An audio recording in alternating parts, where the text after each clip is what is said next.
Baissez les mains. Réveillez. Saint-Esprit, bénis-le-moi béni. Aux à nouveau, bénis-le-moi béni. Torche-le-moi torche. Viens-le-moi bien. Là-le-moi là. Om Sa. Oh, éternel, aussi puissant, nous te disons merci en ce jour béni du 11 décembre béni. Tu as permis toute la terre.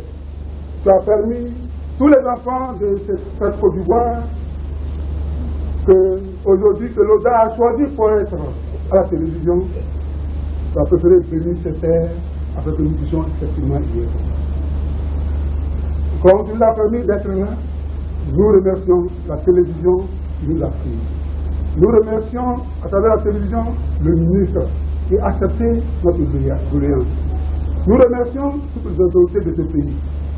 Dieu, nous te remettons ces autorités, fasse en sorte qu'il y ait un esprit de discernement afin que tout ce qui puisse entreprendre sur ce sol ivoirien puisse aller de l'avant pour la prospérité de la Côte d'Ivoire. Père, entends la voix a sonné. La voix a sonné comme quoi que tu nous envoies un sauveur. Un sauveur à partir de la Côte d'Ivoire qui va sauver toute l'humanité noire. C'est Alice qui apparaît en 1913. Et cela s'est révélé en 1937, effectivement, l'homme est venu.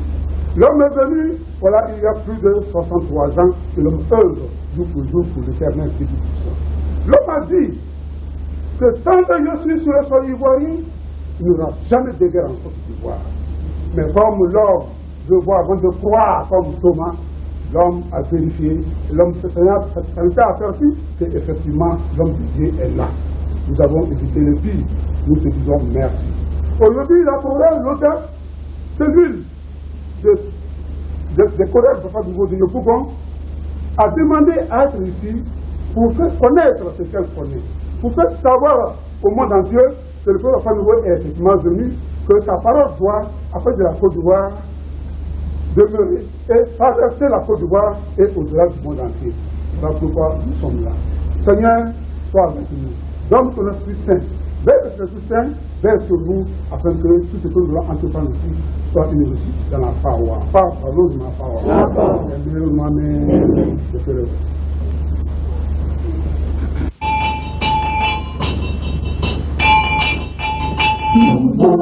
Voici la reconnaissance de l'humanité à la grandeur de ta mission. Nous voici la reconnaissance de l'humanité à la grandeur de ta mission. De Dieu ton Père, à quoi ton pouvoir.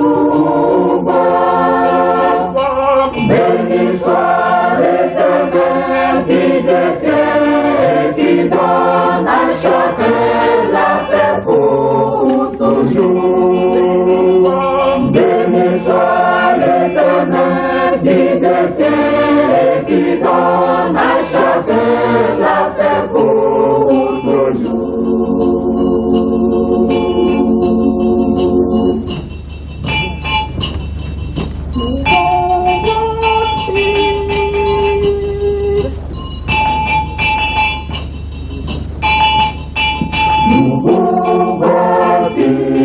La reconnaissance de l'humanité à la grandeur de ta mission.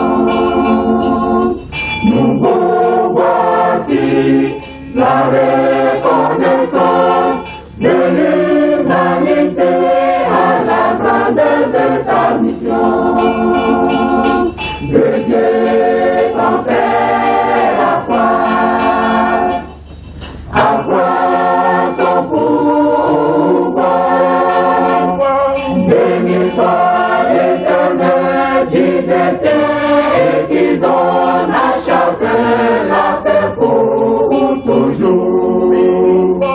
Béni soit l'Éternel qui détient et qui donne à chacun la paix pour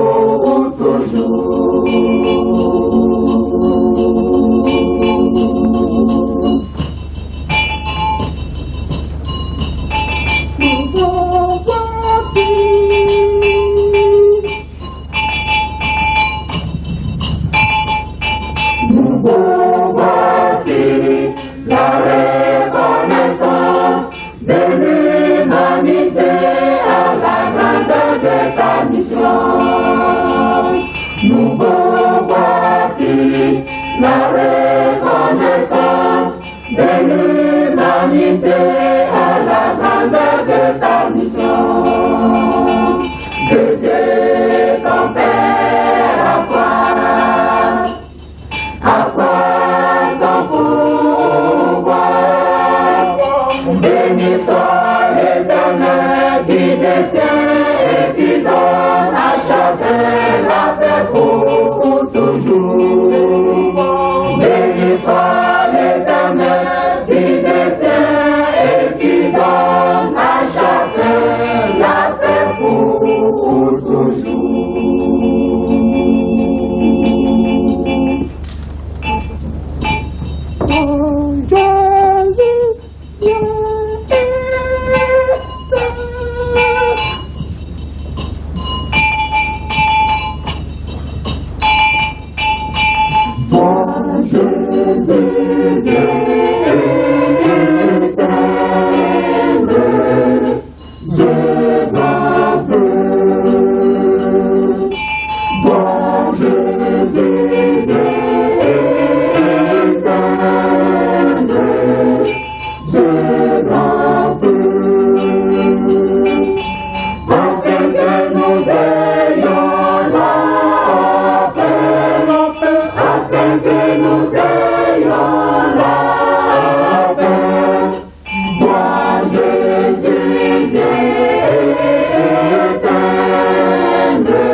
merci. Alléluia, Amen.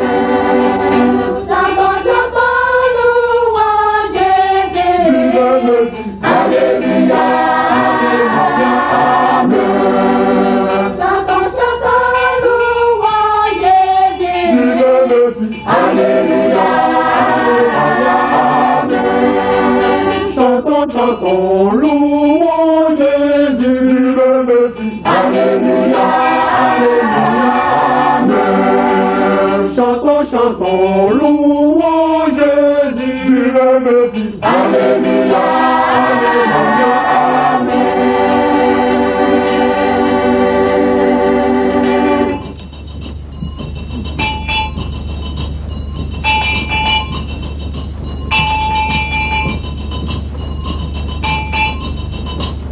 Dieu merci. Alléluia, Dieu merci.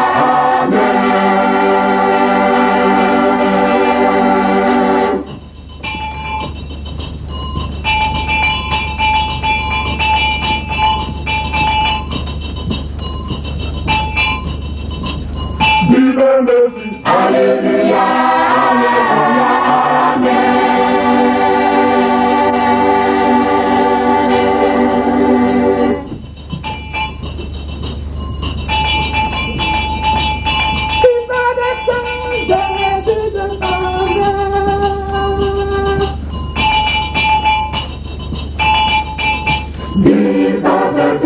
Jésus descendait, sur terre avec une canne.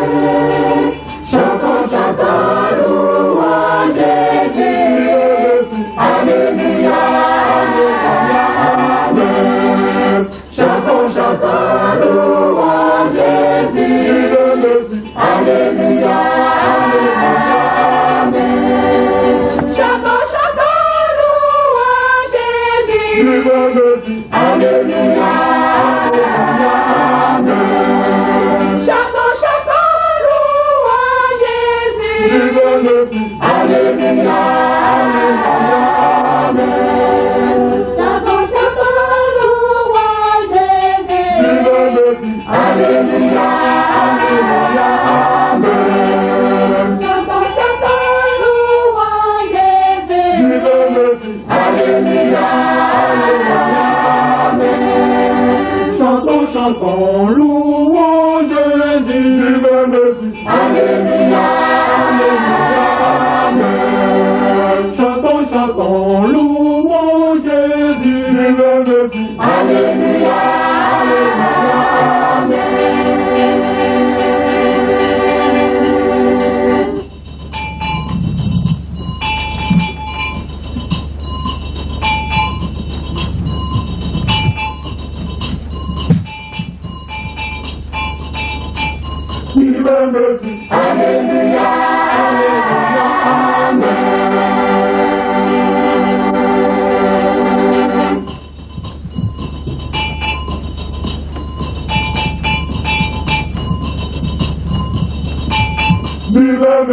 Alléluia, Amen.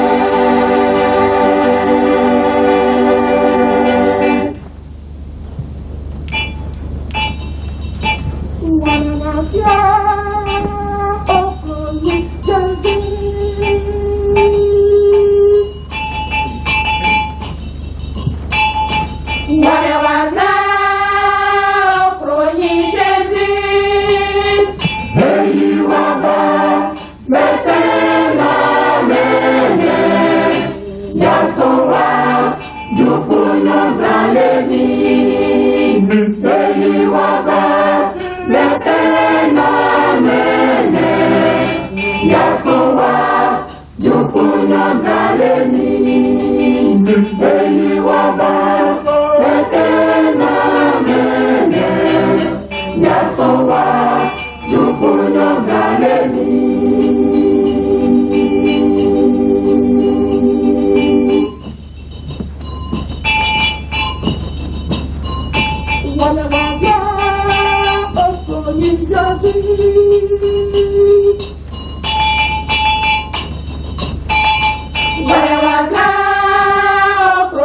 Jésus.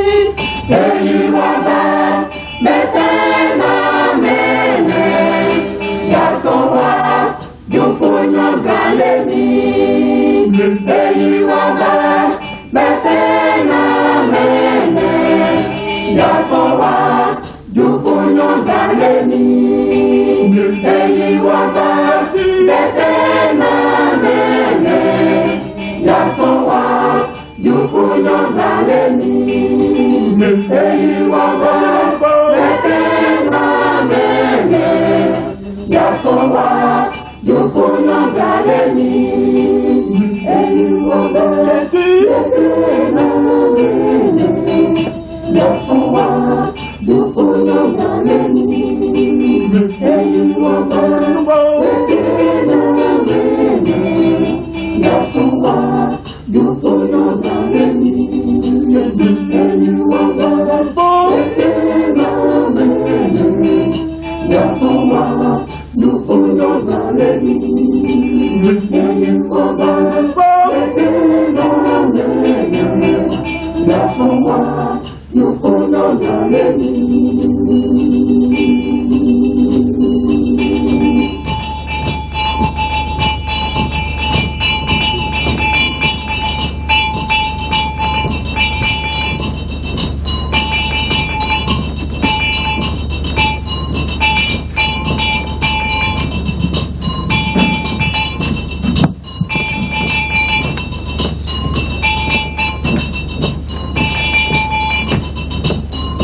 Wale wapya Ofloni Jazi,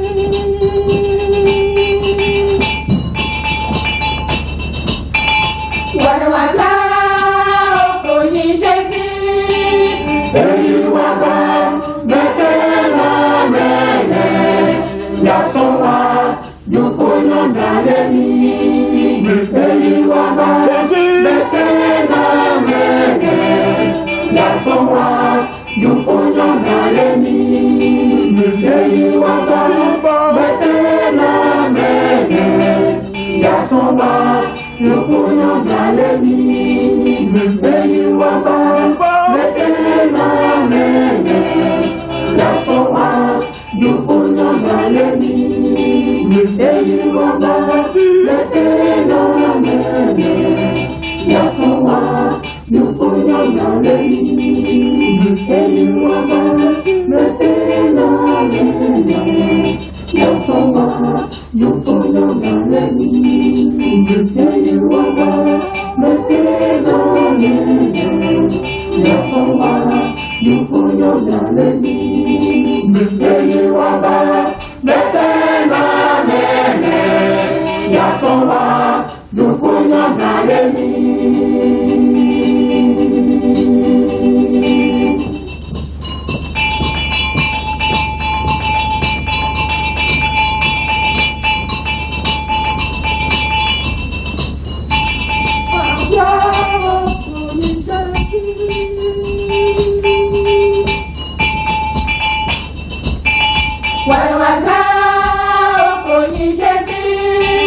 Eyi Waba, Betena Mene. Yasowa, Jukunyo Zalemi, Eyi Waba, Betena Mene.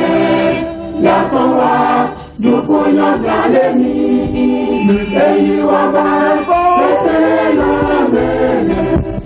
Yasowa, Jukunyo Zalemi, Eyi Waba, Betena Mene.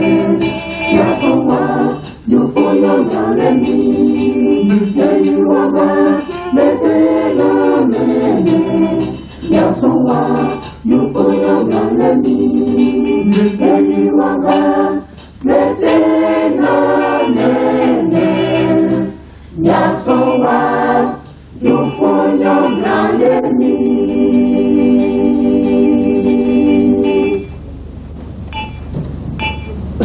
Alléluia, Alléluia, Amen. Alléluia, Alléluia, Amen. Alléluia, Alléluia, Amen. Alléluia, Alléluia, Amen. Alléluia, Alléluia, Amen. Alléluia, Alléluia, Amen.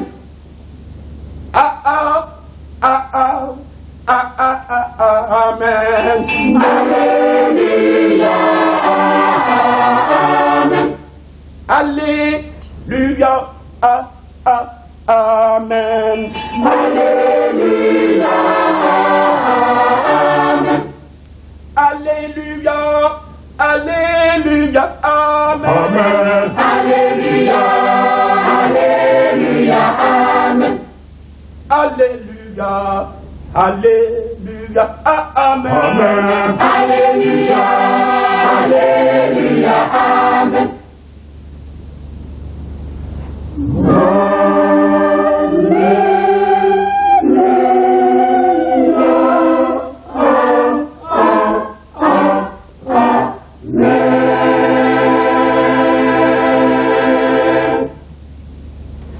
Hallelujah, hallelujah.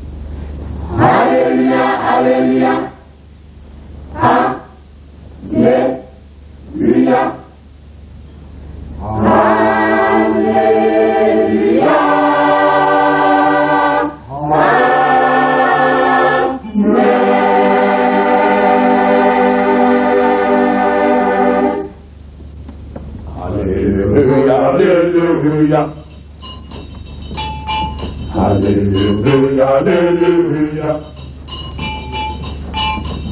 Hallelujah, hallelujah.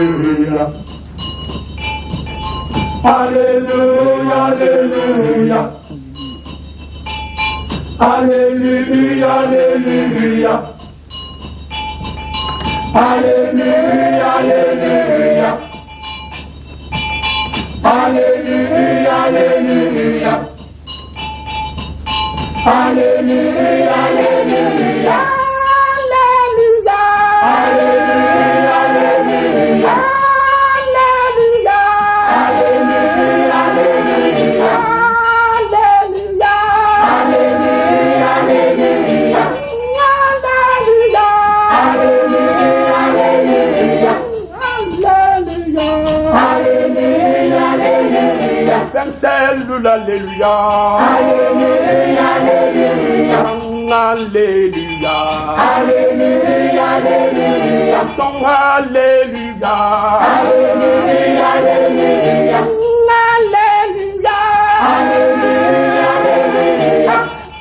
Alléluia. Alléluia, alléluia. Alléluia. Alléluia, alléluia. Alléluia. Alléluia, alléluia. Alléluia. Alléluia,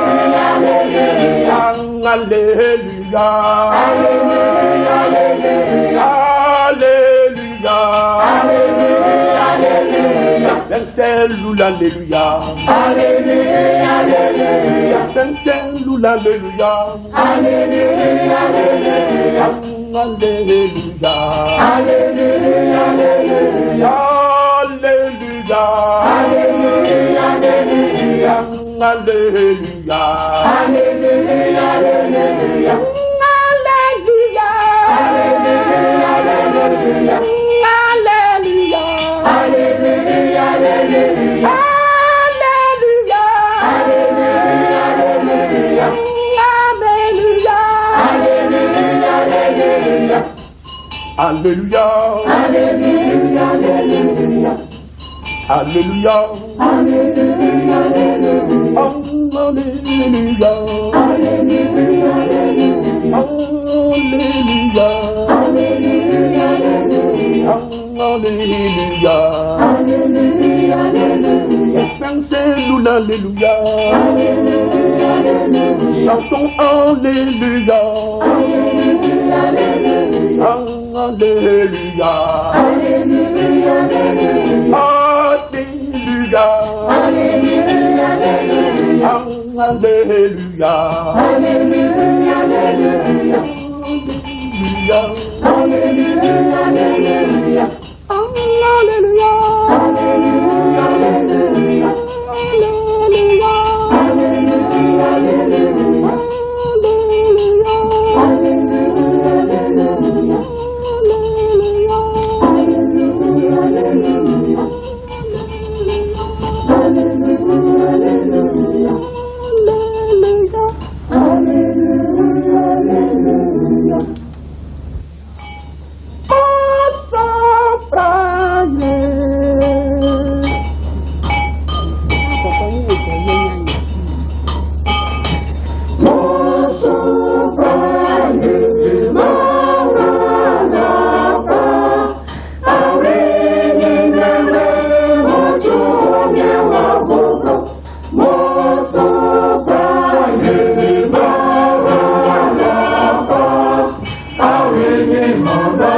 Viva,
touche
Power!